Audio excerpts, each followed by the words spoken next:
I was charged with OVI in Upper Sandusky, Ohio. Now what? If you're asking that question, this video is for you. I'm Shawn Dominy. I'm an Ohio OVI lawyer, and I wrote this book called The Ohio DUI OVI Guide. And as the subtitle to the book indicates, there is a lot you should know before you go to court and even before you hire a lawyer for an OVI case. For an OVI case in Upper Sandusky, this video is a good place to start. And what you should know is there are 3 questions you need to answer before your first court appearance. Number 1, are you going to plead guilty or are you going to plead not guilty and try to improve the outcome of the case? Number 2, are you going to hire a lawyer? And number 3, if so, which lawyer are you going to hire? Now you may expect me to say, you need to hire a lawyer and you should hire my firm. But that's not necessarily true for everybody. You know, when it comes to answering those 3 questions, answering the first question is the most critical. And that is, are you going to plead guilty or not guilty? Because there's some urgency to it, and also because it will help you answer the other 2 questions. There's some urgency to it because your first court appearance is typically held within 5 business days of when you received the ticket. And so you're going to need to decide before that first court appearance which direction you're going to go. When you show up in court, there's probably not going to be any plea bargaining, so your options are going to be essentially plead guilty or plead not guilty. And those choices can have long-term consequences. So for you to make an informed decision about which direction you're going to go, it would be helpful to have information.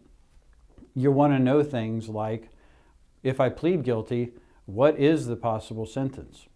Or if I plead not guilty, how does the prosecutor try to prove my guilt? What evidence do they introduce in court? What defenses may be available to me to show in court? And what is the likelihood of achieving my goal for this case? And for most people, the goal is to avoid an OVI conviction.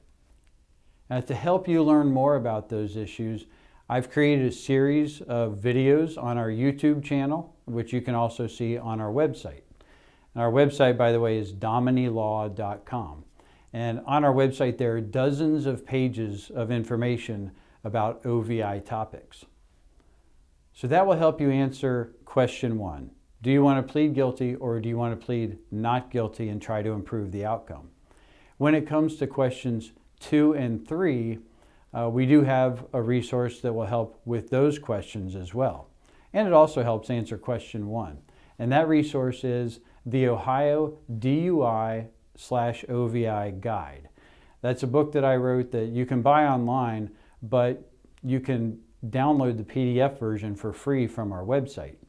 And in that book, to help you answer question 2, there is a framework with criteria for how to decide whether or not you should hire a lawyer. If you decide the answer is yes, you do want to hire a lawyer, there is an overview of qualifications to look for and methods for researching lawyers and suggestions for how to find a good one.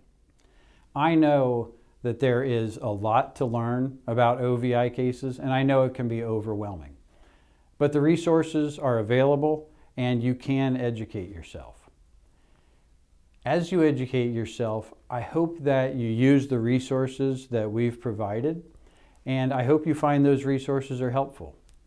If you decide you would like to talk to my firm about representation, there are a couple ways you can reach us to schedule a free phone consultation.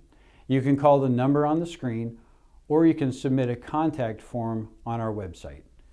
In any event, again, we hope that this video has been helpful, and if you would like to talk about representation, we welcome the opportunity to talk with you.